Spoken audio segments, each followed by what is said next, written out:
and Mohican and Haudenosaunee are in other parts of the state of New York.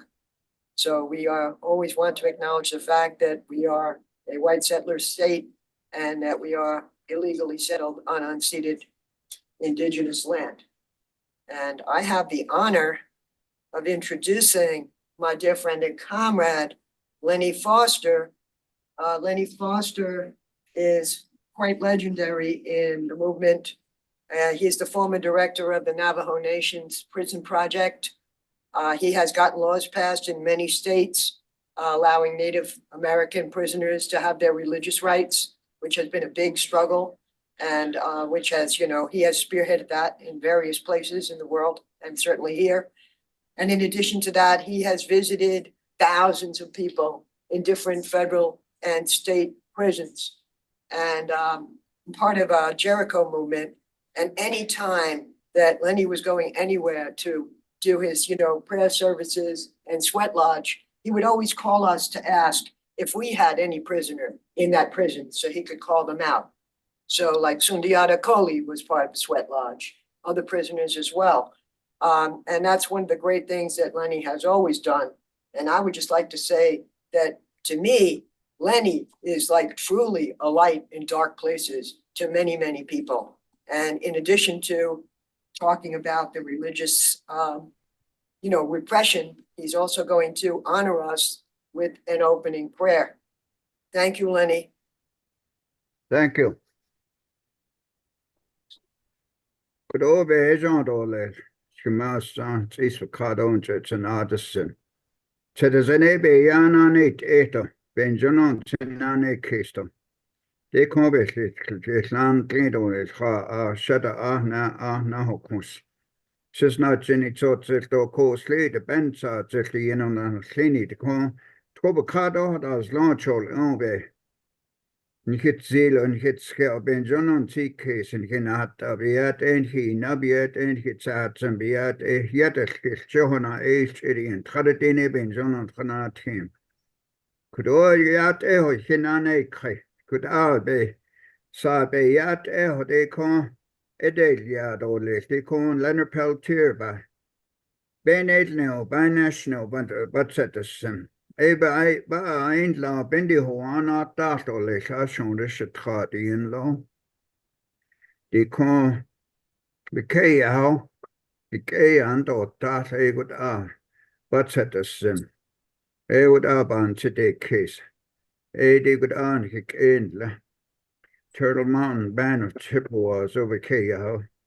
But send over another kids okay. Troik in Leon Yando that would but set us sim.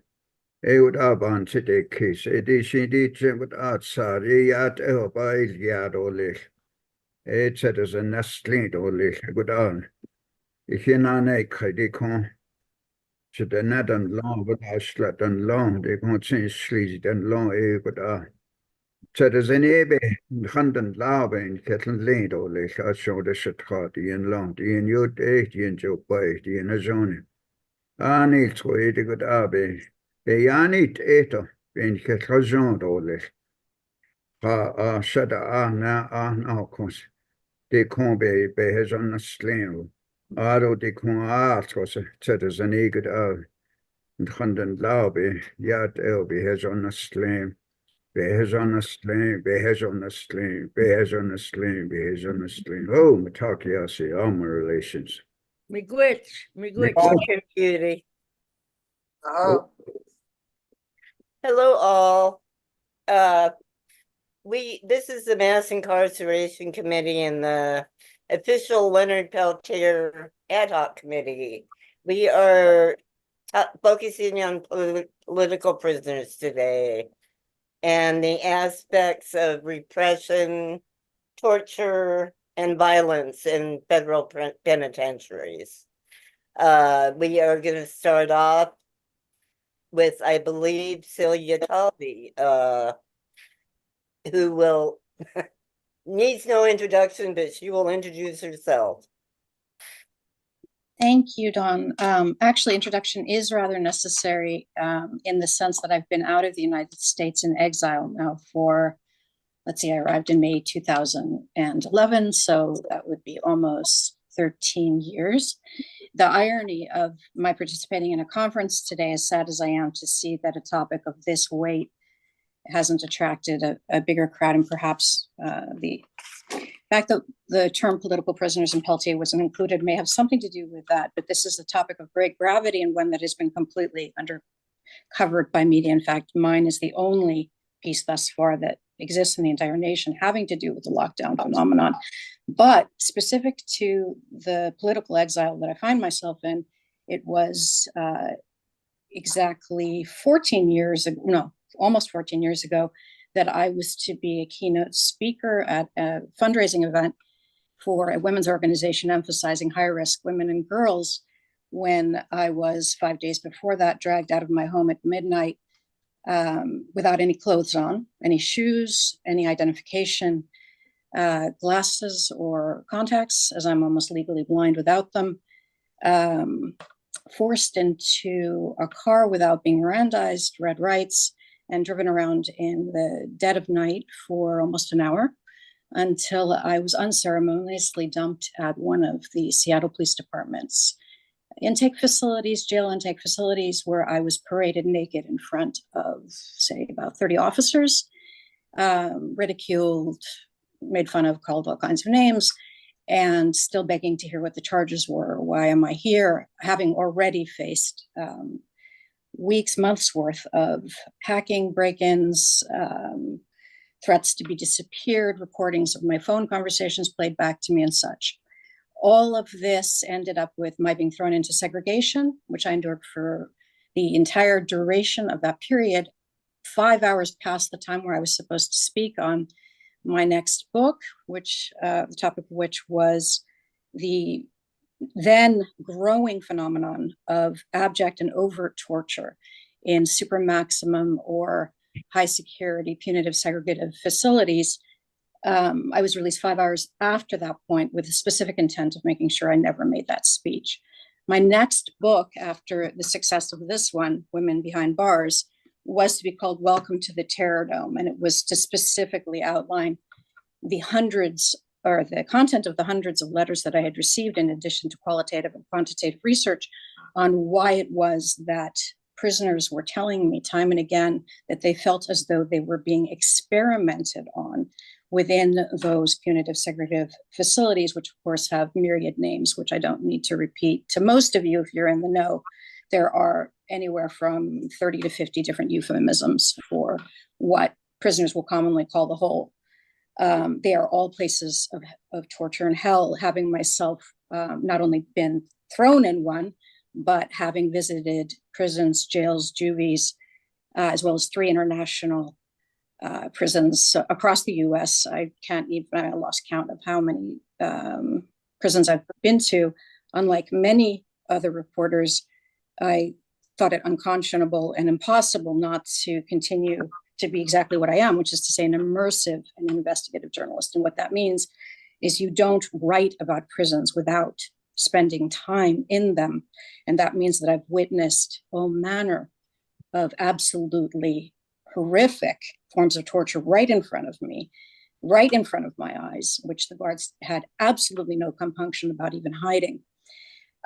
My flight from Seattle, from my little apartment, which contained everything that I had amassed in my life. I'm a street kid turned sort of like statistical anomaly, as well as a statistical sort of probability, in that because of my street background, my low income background, I grew up in a single parent family where we made less than $8,000 a year. I grew up begging on the street, usually just for OE 40s, which for those of you who don't know, it's old English 40s. It's pretty much my diet. I fell into a hole that was only made possible for me to come out of because of my immersion into music subcultures, as well as my political activism. I've been a political activist almost from the time that I immigrated to the US. I arrived in 1977, ironically, during the same time that Leonard Peltier was being sentenced. It was the same week or those 2 weeks. And I graduated high school with, well, first I was going to leave high school, but I graduated, I think, with a 2.0. The difference between me and many other people was that when I arrived in the United States, I tested with a high IQ. So I was tracked into AP classes, although my GPA should have pushed me into like the lower tracked classes. And as a result, one university in the United States took a chance on me, Mills College, which is now a very well-known women's college. At the time was sort of like on its last wings. I led a protest there to keep it a women's college, which was very successful. So in any case, the reason why I'm giving you this context ties in directly with what I'm going to say, which is to say that most people who experience traumatic backgrounds and struggle with substance abuse issues, especially women, do come into contact with the criminal justice system. And I so did 3 times before I turned 18. So I was arrested and had a record that was then sealed. What I did with Women Behind Bars and what I started to do with the book that was to focus on torture within supermaxes was to not only bring in the context of people's backgrounds, but to specifically highlight the historic torture that has taken place in the United States, really beginning since, inception of solitary, which some of you may know started with the Quakers, with this experiment of solitary with a person over a full hood over their head so they couldn't see anything, and then moved on from there. Our supermax phenomenon in the United States didn't really begin until the 80s, and then took off like wildfire from there, as most state prisons take their inspiration from the federal prison system. In essence, what the BOP is a kind of, well, let me put it to you this way. Both wardens and COs, but especially the people in charge of the BOP, in charge of state systems, look to see what the BOP is getting away with in order to facilitate some of their own most horrific abuses, in large part because the BOP is typically the first to be sued over these kinds of things. Lawsuits against the BOP with regard to torture within these facilities, whether we're talking Gen Pop or Supermax, tend to be relatively unsuccessful. There have not been a tremendous number of breakthroughs, but some. And one of the things that we're now seeing, unfortunately, is that we've entered an era of repression unlike anything that, even though I was predicting and saying that we're going to start seeing an era of secret prisons, which did happen, is provable. I could not have predicted the lockdown phenomenon. And I certainly couldn't have predicted the skyrocketing numbers of people in solitary. So just to give you an idea of what the US quickly was able to get away with, and then what it's getting away with now, and I can return to this. If any of you have read any of your history, does everyone know what MK Ultra and COINTELPRO were? Yes, everyone says yes. Okay, so during the MK Ultra time period when the CIA was working hand in hand with prisons, they were dosing prisoners with LSD on a regular basis. The longest known such subjection of prisoners, all Black, I might add, 77 Black men were dosed with LSD every single day. I'm sorry, about 50 were dosed every single day for 77 days with increasing doses every single day. They have, of course, in all of their insanity, they videotaped all of it. So as you can imagine, people were having full-blown psychotic breaks, not knowing what was happening. Why are they hallucinating? And as you can imagine, the hallucinations are getting worse. A very well-known Puerto Rican political prisoner was subject to something called total body irradiation, which was a part of, and you probably, some of you have at least heard of Pedro Albizu Campos, but he spent the last 9 years of his life unable to even speak or move because he was subject to radiation experiments, as in radiation beamed directly into a cell. This is not conjecture. This is not hypothesis. In fact, it was the subject of a Pulitzer Prize winning book in 1999, whereby a New Mexico journalist finally uncovered that 16,000 Americans had been subjected to radiation experiments, and most of them were prisoners. So that's just to give you an idea of the heinous degree to which our government has already gone. The lockdown phenomenon that we're now witnessing and the level of abuses with regard to First, Fourth, and Eighth Amendment violations has exceeded anything that I could have seen happening this fast. Lockdown means, for those of you who don't fully understand it, that a person is literally the entire cell block is literally locked in without the ability to exercise, often to even shower, the ability to purchase from commissary and so forth. And as I mentioned, mine is the only article thus far in the entire nation, despite my attempts to get my colleagues to write about it. My conservative estimate, based on an 8-month investigation, is that we now have, on a daily basis, an estimated 264,000 prisoners in lockdown. And when I talk about these prisoners, I'm not talking about prisoners who are being punished because they've been infracted. These are Gen Pop prisoners. These are the people who were programming, who had not committed infractions or even in honor dorms. And that is in addition to the 122,000 individuals who are now locked up in some form of punitive segregation. So we're talking about such a huge percentage of our current prison population, which is 1.9 million, down from 2.3 at its height when I fled the United States. I'll leave it with that, and would very much like to return to some of the forms of physical brutality that are unique to abuses in Supermax. But that's my intro. Thank you very much. Thank you so much, Celia, and thank you so much for your articles. Anybody that's interested, please email info@freeleonardpeltiernow.org, and I will get you both of Celia's articles. And Jennifer, would you like to pick it up? Sure, absolutely. Thank you, Dawn and Celia. Just wanted to ground the conversation this weekend, and thank you all for being here on behalf of the ad hoc committee, on behalf of the National Lawyers Guild Mass Incarceration Committee. Thank you, and thank you to everyone who's made today possible. And I know no matter how large or small the number here, that there is power despite numbers in bearing witness to what is going on. So I'm Jennifer Jones. I'm founding member of For the People Law Office. I also represent Leonard Peltier and a couple of other political prisoners. And I know we have a lot to get to today. So I wanted to be brief, but I do want to share some of my reflections. I'll also mention that I'm the co-chair of the Mass Incarceration Committee and also the incoming chair of the National Lawyers Guild Review, which is a scholarly journal that covers in depth incarceration and literature by prisoners. I'm also an adoptee and of someone who was formally institutionalized, and so that informs my work. That is why I do what I do every day, and will do so until I can no longer do it. So today is about dignity and about liberation. And as I said, I think we really need to bear witness upon what is happening in American prisons, particularly the Federal Bureau of Prisons, which is what Celia was in part talking about.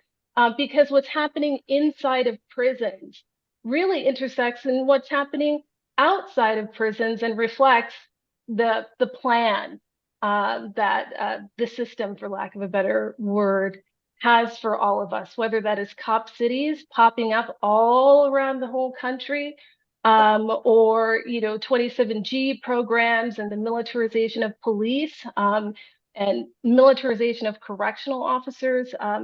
It's very important because it really is a precursor about what is to come for all of us in terms of our civil liberties.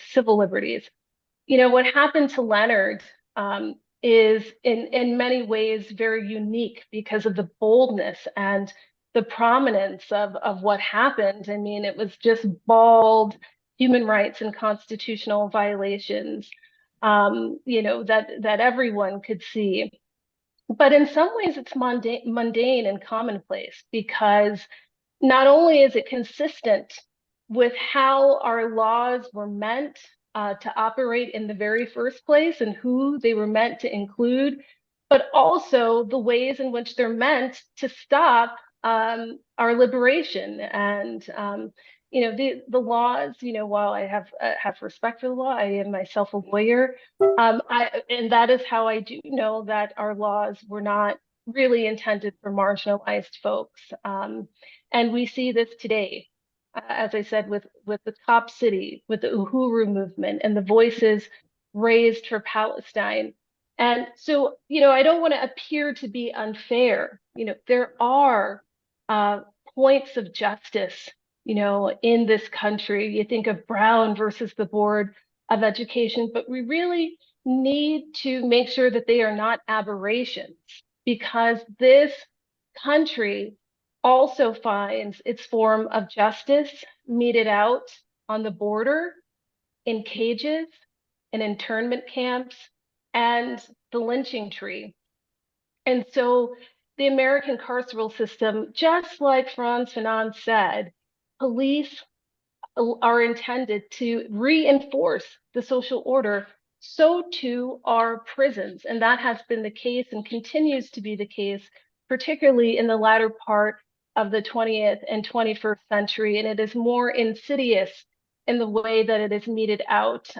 It is quiet, it is systematic for the most part, and it is hidden from the American public intentionally, and putting all of these prisons out in rural areas and causing those rural folks to rely on a local prison economy. So, all of that, is to say that violence, repression, and torture, they do increasingly characterize US prisons, and it is up to all of us to disrupt that kind of abuse, not only of prisoners, but what is done in our name, and what may be planned for us. So I don't want to take up too much time, but I'll pass it on to whoever is next and also wants to share. Thank you again. Thank you, Jennifer. Lenny Foster was going to speak about spiritual repression. Thank you. I'll try to keep it brief. Thank you for your presence and your interest in this very serious paramount human rights issue in the United States prison system. As a Native American, as an American Indian, we love our freedom, like most human beings. We love our freedom, and we were born free. And so I'll talk about the experience of being locked up and taken away from your environment, and the experience that I've seen and witnessed.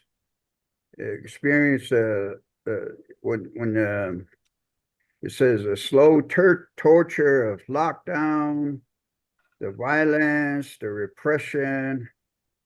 It's a very intense spiritual warfare that's being practiced, and it affects all prisoners. The United States prison system, as I've witnessed. I've been to 93 prisons throughout my 39 years. I started work in the Arizona State Prison in 1981, the Penitentiary of New Mexico and Santa Fe. Right about that same time, 1981, Colorado State Penitentiary in Canyon City, the Utah State Prison in Draper, Utah. So I've been doing that work in that time period, 39 years. I don't know where most of you people were doing, where you were at that time. There was only Archie Fire, and I ran across him in Lompoc, California. and we got to be good friends, and we did conduct sweat lodge ceremonies for Leonard Peltier in Leavenworth, Kansas. I started visiting Leonard in Leavenworth, Kansas in 1985. He sent word out to Paulette to have me come in and do sweats, because I sundanced with him in 1985 in June in Crow Dog's Paradise in Rosebud, South Dakota. So that experience we had together with sundancing, using the sweat lodge, praying with a pipe, was very vital, beneficial for his survival. And he knew that. And I knew that. So when he sent word out to me, I responded. And I visited him for the next 20 years at Leavenworth. And Leavenworth is a dangerous place. I've been to many of these very dangerous places. Leavenworth, Longpog, Santa Fe, Florence, Colorado, ADX. That's a supermax. And places like that, you know, you always have to watch your back. Santa Fe was one place that I was never at ease. Florence, Arizona was another. They're very dangerous, even from your own Indian boys. Because a lot of them had been colonized and brainwashed. And it just, anything could set them off. I was at ADX, Florence, Colorado, to do a sweat. One that was about 20 years ago. And I was there like at 8:30 in the morning. I was going to go in and run the sweat. And then the chaplain came out to the lobby and told me no sweats today. They had a fight out by the cafeteria. And the Indian boys and the African Americans got into a big fight, and a couple of people were killed, were shanked. That's how dangerous it was. But they were treating it like it's just an everyday occurrence. And I was told like was not going to be doing the sweat today. I said, good. Now I can go home from Florence, Colorado to Window Rock, Arizona. It was a good 10-hour drive. So it allowed me to go home that Saturday, so I could spend Sunday at home. So that was, you know, I thought about it, going home, driving home, how, you know, something like that. And then there were other places, Santa Fe and Florence, Arizona, when I was out on the yard and they had a big fight. They locked on the prison. The guards would come and get me and say, you're going to have to leave now. You just stop everything you're going and get your things, your pipe, and you have to leave the premises. And that's how something could happen in an instant.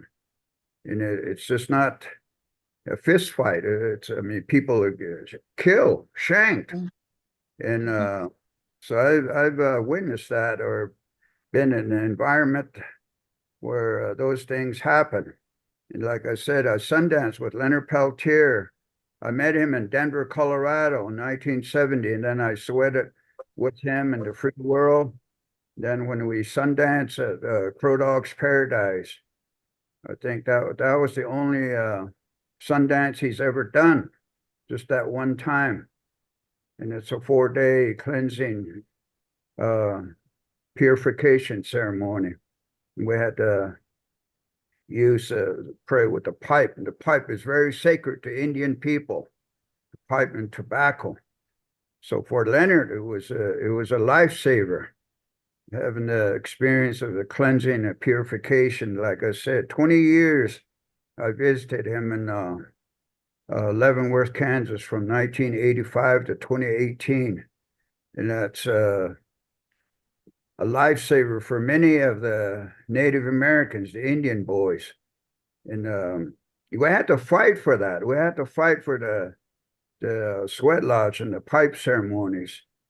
You had to go into court, litigation, and then you win the case. You make enemies with the guards. You make enemies with the warden. You make enemies with the white people, the prison official. My thoughts about that is because the Lakotas and the Cheyennes and the Arapahoes killed Custer back in 1875, I believe. My history serves me right. From that time on, the white people were various government officials, the correctional officials, because they're part of a police force, the 7th Cavalry and the prison system. They're all tied. They have that same mentality. They have a vendetta, just like that former FBI agent who was a woman mentioned that it's a vendetta against people in this country. And it's more intense in the prison system. The guards have a free reign to psychological torture, threatens.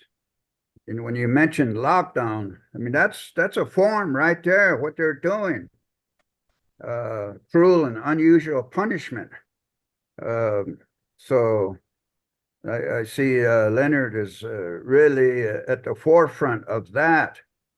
I can't think of any other Native inmates that come to my mind. I knew some through the years. A lot of them have been released. They went home, and then one real good friend of mine was released from El Reno, Oklahoma. And he went home and got married, and then he passed away. So he didn't really have an opportunity to enjoy his freedom, but he spent 20 years in the prison system. So that's an experience that's very common to Native prisoners, because the sweat lodge allows them to escape, to have that good feeling, to pray. You go into another dimension, the heat, the intense heat. You experience that, the cleansing. You feel so good. You have the right to pray in your own language. Though we're told sometimes a prison official would say, "You guys speak English. We don't know what you're saying." You're going to plan an escape. You're plotting an escape. You're going to tunnel out. I used to tell them, with what? Our fingers? Because that ground is hard. Because I built many sweat lodges in some of these facilities. The ground is hard to put the willow saplings into the ground and fold it, tie them up. That's our church. And use the sweat lodge to pray. So it's a very beneficial opportunity for that, feeling free, feeling good. And that's what Leonard needs. Right now, he's not able to do that because he's experiencing the bad health. Your heart needs to be strong because the intensity of that sweat lodge, the purification. And people have had heart problems. You do the intense cleansing, and it really takes a toll on you because you're out there for 2 hours. They give us 5 to 6 hours to spend out at the sweat lodge area. It's in a special area that we bless, that I bless, and build a sweat lodge. The Indian boys come out. I usually go out and cut willow saplings along the river or stream where it grows. And I look for a place where there's some good lava rocks. And I used to take up to 1 to 200 lava rocks in a truck. And it would take 14 hours from Window Rock, Arizona to Leavenworth, Kansas. And I would drive all day, get to Leavenworth 8 o'clock at night.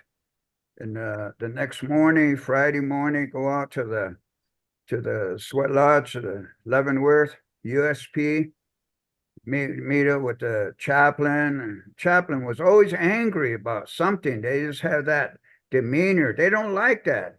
They don't want the Indians to enjoy that sense of freedom. It's psychological, again, like I said. Oh, I'm sorry. I guess I got to cut my rap short. I was just getting started, but it's one of the best opportunity for freedom for Native prisoners, men and women. And I wanted to talk about death row. I've witnessed executions. Some of my clients were executed on death row, and having the opportunity to take these individuals to a sweat lodge, last rite ceremony, smoke the pipe, the sweat lodge, but that's a whole nother story. But getting back to Leonard, he really needs to sweat. He needs the outdoor, the freedom, the sunlight, the air, the just being outdoors. That's why it's very, very important we get him out, so he can go home and enjoy some of them, be around his grandkids, great grandkids. And if we can pull it off and do that, that would be to me, the greatest thing that we could have done in this movement. So I pray that all of you be blessed in those ways, your thoughts, your prayers, and doing this work. It's hard work.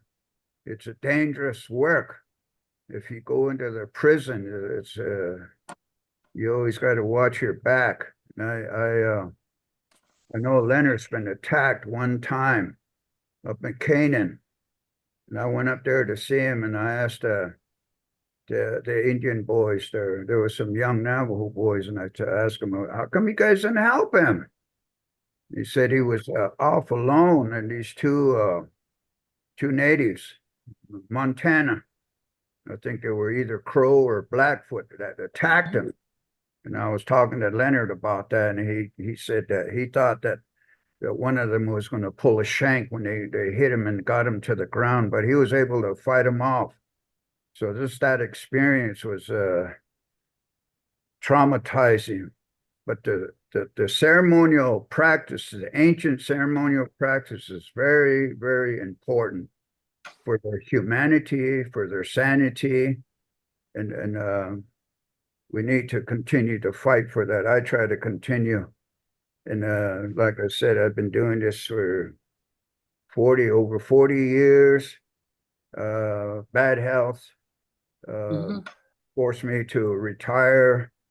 I have a bad back that I can't travel like I used to. Hell, I went all over the world advocating for Leonard Peltier, meeting with people like Evo Morales and people like that, Jesse Jackson, and it's very sad that President Clinton, Biden, Obama, they won't do anything.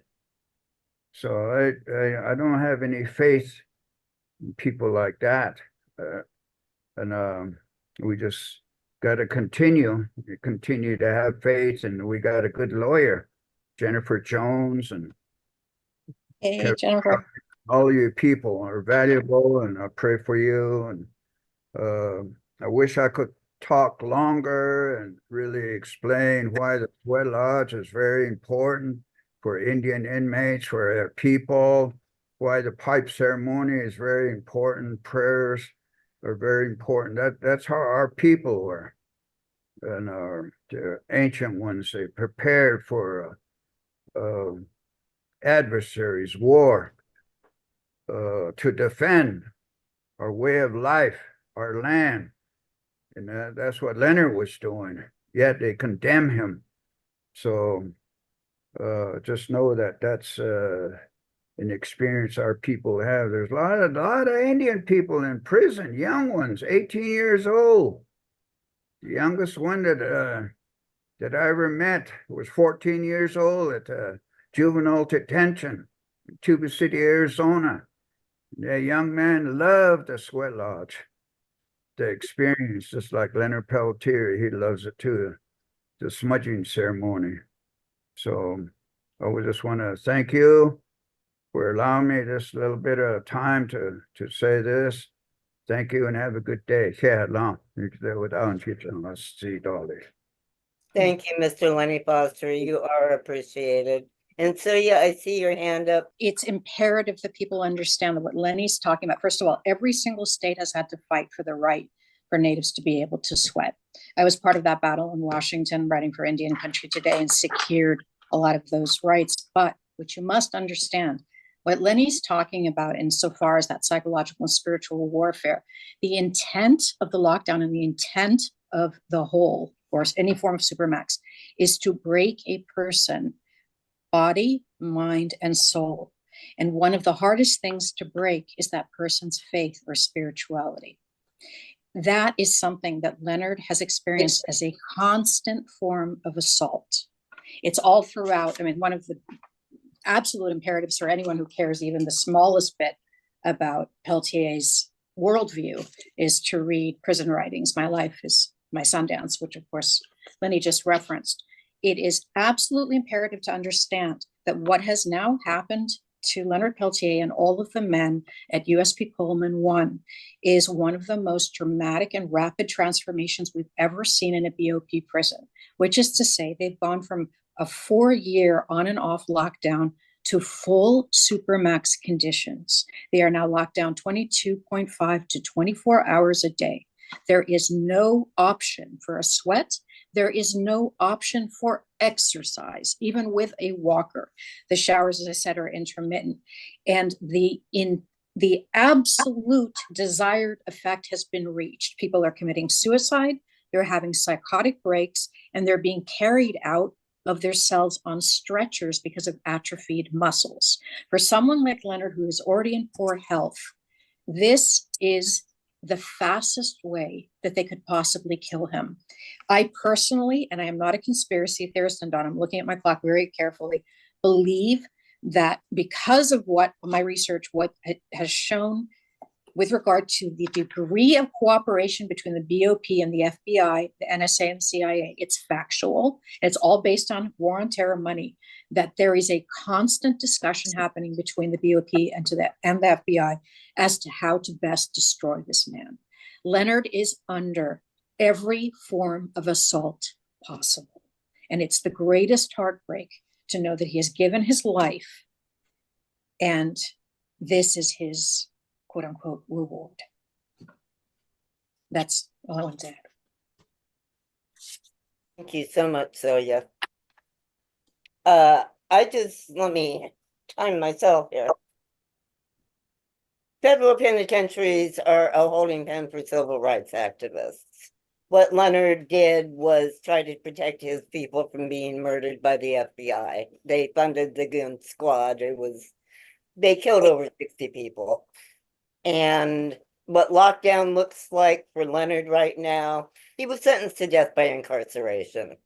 And a former guard, Bruce Smith, came forward and said, the FBI absolutely calls the shots at the Bureau of Prisons in a clear abuse of power. And what lockdown looks like for Leonard is he is going blind. He's in excruciating pain. There are 2 men locked in a cell for up to 5 days at a time without a minute out. They are given no cleaning supplies. They live in their own filth. They are all sick. He's going blind. They blast cold air at them, either in an attempt to torture or keep them complacent. These lockdowns did not used to happen. I did time in the 90s. You know, this is a fairly recent phenomena, and I believe at Coleman 1, they are trying to see what they can get away with. That's exactly right. They can lower the bar. And this is on us, guys.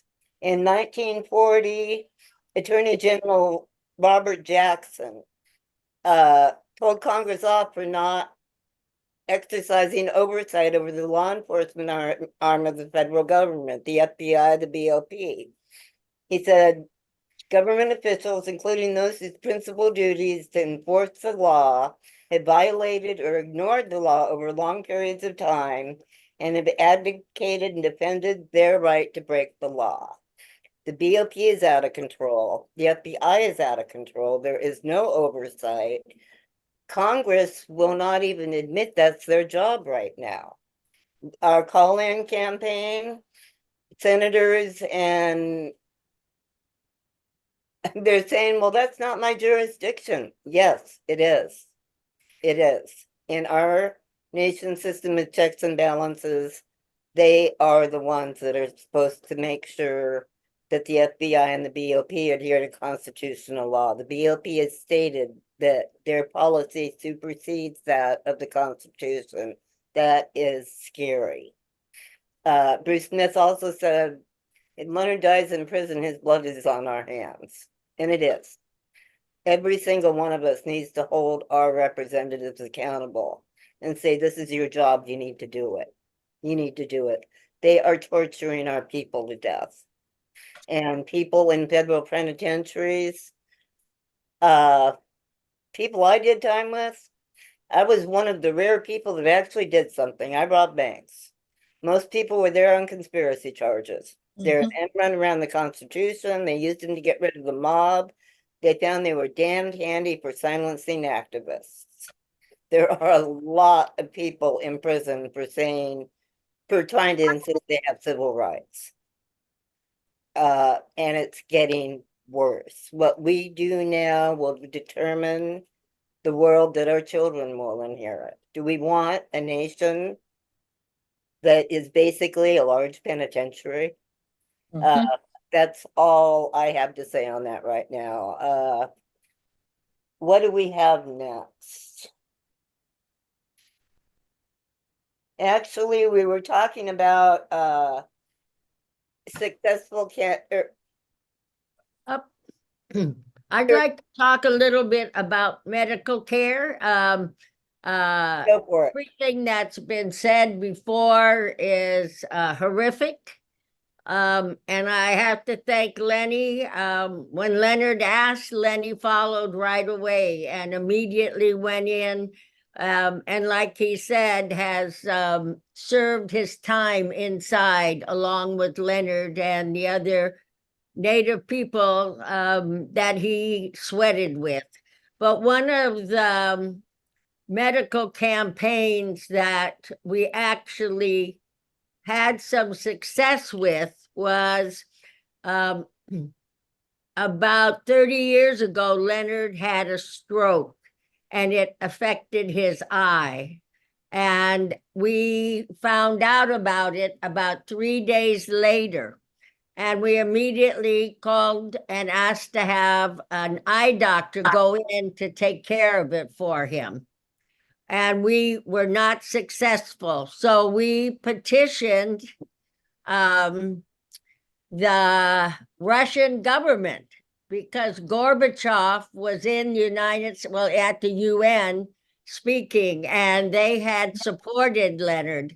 For many years, if you were in Russia, they would have a report in their newscast on Leonard. And so Stephanie Autumn went and spoke with them, and Gorbachev said, well, I'm going to see what I can do. And he told the State Department, I'm sending my doctor in, and he is going to treat Mr. Peltier.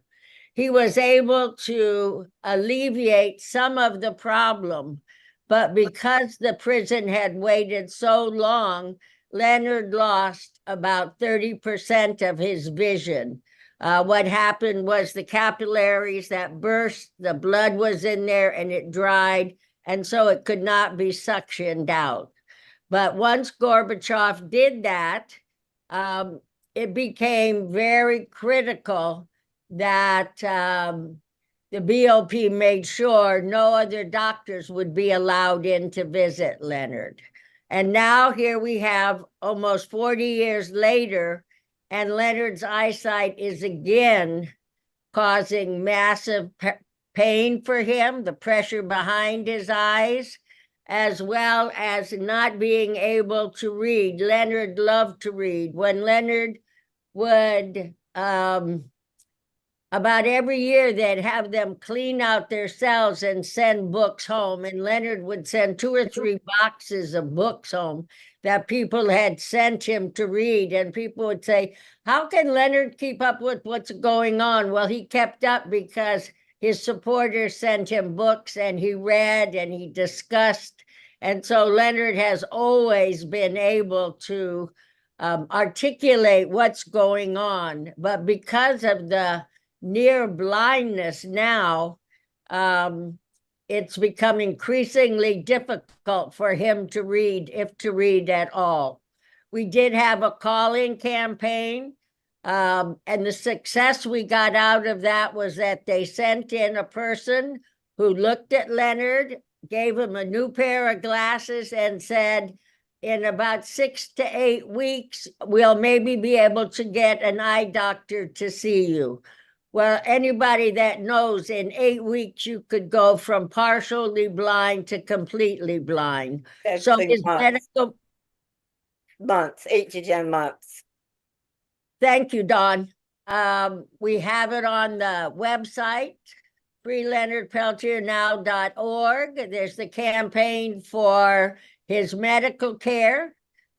People should go on the website and check it out. There's information about his case. If you have questions, you can write at, info@freeleonardpeltiernow.org, and Dawn, myself, or Jennifer will answer your questions. But it's becoming increasingly important that people who support Leonard not just say, free Leonard Peltier, but actually write letters, make donation, go visit their congressman. The Congress people come home. And at that point in time, you can go and sit down in his office and talk with him and discuss Leonard's case and ask him to take the responsibility as a person who was elected by the people to follow through. So there's many more things that can happen. But the medical care right now is one of the most extreme things that Leonard is worried about. His arthritis in his shoulder and in his hip has kept him from painting, and he has to use a walker. And it's been discussed that the walker is really not the right piece of equipment for him, that Leonard should in fact have a wheelchair. Now, whether or not at Coleman they will allow a wheelchair, or what we're hoping is that we'll be able to get him transferred to a hospital facility. There's one in North Carolina, there's one in Kentucky, and there's one in Minneapolis, in Rochester, Minnesota, in which he would be able to use a wheelchair. And that would alleviate all this pressure on his back and his hip, which, of course, if anybody knows using your walker, if you're bent over, you're constantly hunched up, and that has increasingly caused problems for his back. So please go on the website, look under the medical conditions, and sit down and write a thoughtful letter to your congressperson, asking them to instruct the BOP to allow Leonard to be transferred to a medical facility, so that when he is free, he'll be able to walk out without a walker, and he'll be healthy enough to spend time with his children, his grandchildren, and Leonard now has great-grandchildren that he's never seen. So I thank you very much for your time, and we all have more that will contribute. Thank you so much, Paulette. Since our government is not responding at all, what is happening with the president is no one is willing to risk the displeasure of the FBI. There is a small clique of powerful people within the FBI that run the country, basically. When it was announced that Leonard's health was failing, they publicly cheered. They still take out full-page ads saying Leonard's a cold-blooded murderer when it has been acknowledged over and over again that there is no evidence he committed any crime whatsoever. The government likes to say that his case is held up through numerous appeals. The reason those appeals have held up is Eighth Circuit Court of Appeals, everybody focuses on the language. Whether if the jury was allowed to hear about the crimes committed by the FBI, if it was probable or possible they would have changed their minds. Professor Ward Churchill caught the real reason. At the very end, they said that much of the FBI's behavior was to be regretted, but they did not wish to further impugn the integrity of the FBI. The next appeal, they did not want to dishonor the judges that made the decisions on the first appeal. So his entire case has been focusing on the pleasure of the government. And since our government will take no responsibility whatsoever, we are going outside and appealing to the United Nations. Jennifer, would you like to speak about that? Yeah, I would. And, you know, in terms of successful campaigns, I think that Leonard's committee has done a wonderful job of uplifting and raising awareness of both the need for release and medical care. I know with us at the Mass Incarceration Committee, about a year and a half ago, myself and co-chair Professor Audrey Bombsey negotiated the release of about 9 prisoners, jailhouse lawyers, held in solitary confinement, actually during Ramadan. And over the course of about a week and a half, we were able to do that with the South Carolina Department of Corrections. One of those prisoners that was locked down in solitary confinement was Suniata Jawanza, who works a lot with Jailhouse Lawyers Speak and is really a voice of leadership in the movement for prisoners. So, you know, that was very good. But I'll tell you one thing that was very helpful, at least on the state level, was a call-in campaign of all the people just flooding the lines of the South Carolina Department of Corrections in protest to what is happening. Now, I will say with the Federal Bureau of Prisons, it's quite different. To do a mass call-in campaign could mean that you are placing that prisoner at further risk for retaliation, and you know, and torture and violence, of course. And certainly with less communication. And so you may just lose communication with that prisoner altogether. But with that said, we do plan to raise the issues as to Leonard's treatment, medical treatment specifically, and the lockdowns at the United Nations for the UN Special Rapporteur on Torture. And I think what many people don't realize, as Paulette was touching upon, is that the quest for Leonard's medical care and just humane treatment physically and in terms of the conditions of his incarceration are as long as the struggle for his release.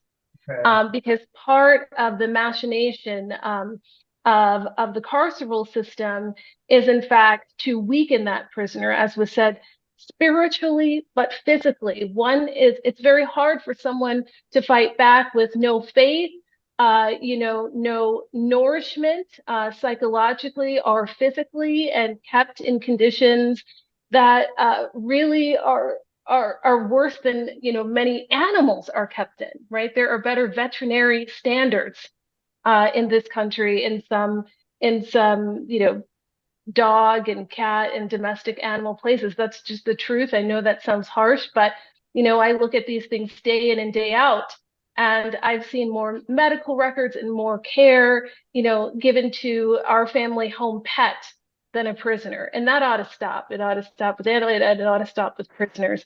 So, you know, all of that is to say again that we plan to submit that to the special rapporteur. Excellent. I And- would actually like to speak for just a minute about the criminality of the BOP staff. BOP misconduct is legendary. They do not fire anyone. They send them to regional for a cooling down period. When I did time at FCI Dublin, the warden there had been caught raping male inmates. He was promoted to the warden of a female facility. And sexual assault was so common that it might as well have been written into the inmate handbook they hand out. They own you, body and soul. They can do anything that they want to you at any time, and you have nothing to say about it. 30 years later, Dublin is finally starting to make headlines. Women have been speaking out, but I've been one of them, running my mouth for 30 years. Rape is not about sex, it's about power. There was a guard in the middle of the yard, broad daylight, everybody walking back and forth. He'd crook his finger and whistle, and you'd have to walk over to him and spread your legs and lift your arms. You wore khakis. He would shove his hand as far as it would go up inside of you, with everybody knowing what was going on. And then the cavity searches. I was not a fan of visiting day. They knew they weren't going to find anything. People swallow things. And it's an excuse for female and male guards to make you bend over and shove their fists inside your orifices. And that's just the way things work. I mean, you have got to expect it. And it is worse now. The lockdowns have removed one thin layer of transparency that once protected prisoners. And their communications are completely cut off. In state prison, prisoners are allowed to have email and phone on their tablets. The BOP, no. Leonard barely makes it to the phone. They cut the calls down from 15 minutes to 10 minutes. They usually get cut off at around 5. So there is no way for them to tell you what is going on in there. Absolutely none. And as I said, this is on us. This is happening to our people, and we need to demand that it stop. We need to hold our state representatives accountable. As Paulette said, you know, talk to your congressman. I'm going to write my congressman a letter telling him why I'm voting against him, because I wrote him 8 letters about the lockdowns. He didn't get a response, called him, and he said that he did not have the authority to file a complaint against a federal agency, which is not the truth. That is his job. We need to demand accountability in any way possible. Tell somebody. Tell the person that you know that knows things. Send an email. On our website, we've got contacts. Find your state representative and fire off an email. Get angry. Anger gets things done. I mean, they are getting away with torturing and killing people, and it is getting worse. Go ahead, Paula. No, I totally agree. And I think that one of the things that people don't realize is that many families do not get to see their person come out alive. The many deaths inside, as well as suicides now caused by these lockdowns, create desperation in other prisoners, as well as the families. Members of Leonard, when Leonard was in Leavenworth, he and Sundiata and a comrade of ours named Tom Manning, all painted together. And Tom, we were not able to get Tom released, and Tom passed inside. And when I told Leonard, he said, this is what I fear, he said, I don't fear death, but I do not want to die inside this prison. Marilyn Buck and Mutulu Shakur are two political prisoners that were let out just prior to their death, and both of them had advanced cancer. The prison knew it, and a year after it was diagnosed, they started to treat them, saying, oh, we're taking care of them. But when they were released, they had already reached beyond stage 4. Marilyn passed within 21 days of being released, and Mutulu was out for about 4 weeks. This is just totally unacceptable. These lockdowns must end.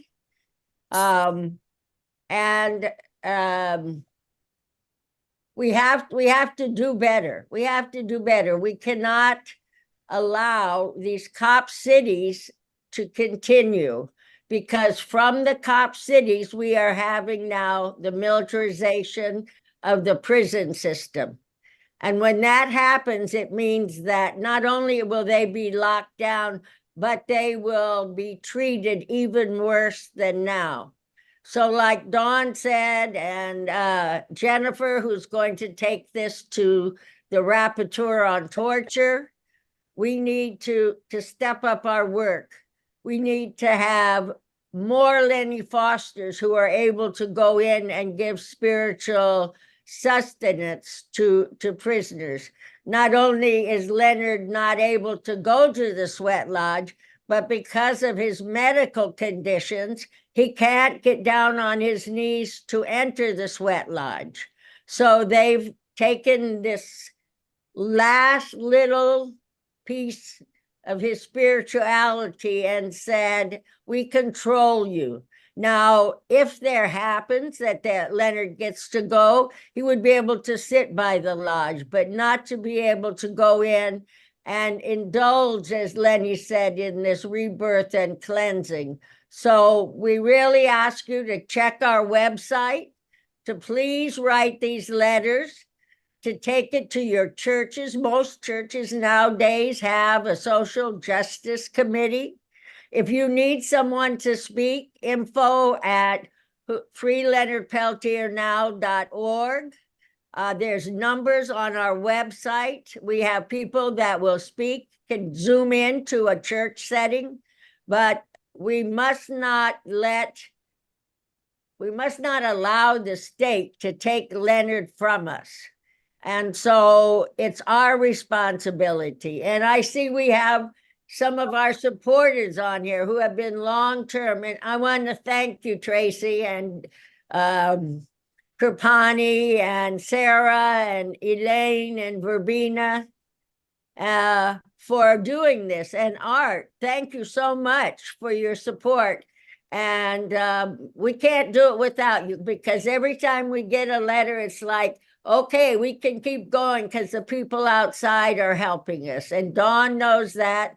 And I've done this with Lenny for years. And Dawn has started this almost 8 years ago.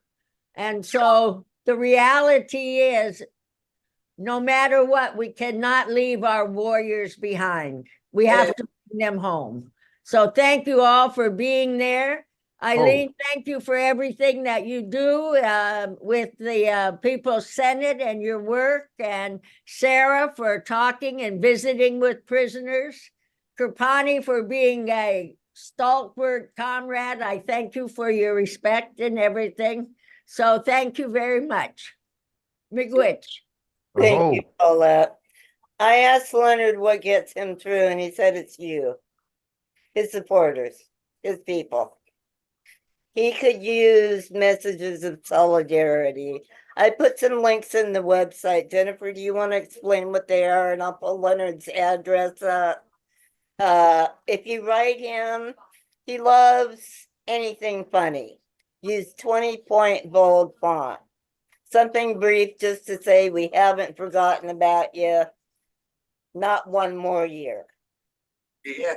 And remember, white paper and white envelopes, because if not, they'll either throw your letter away or send it back.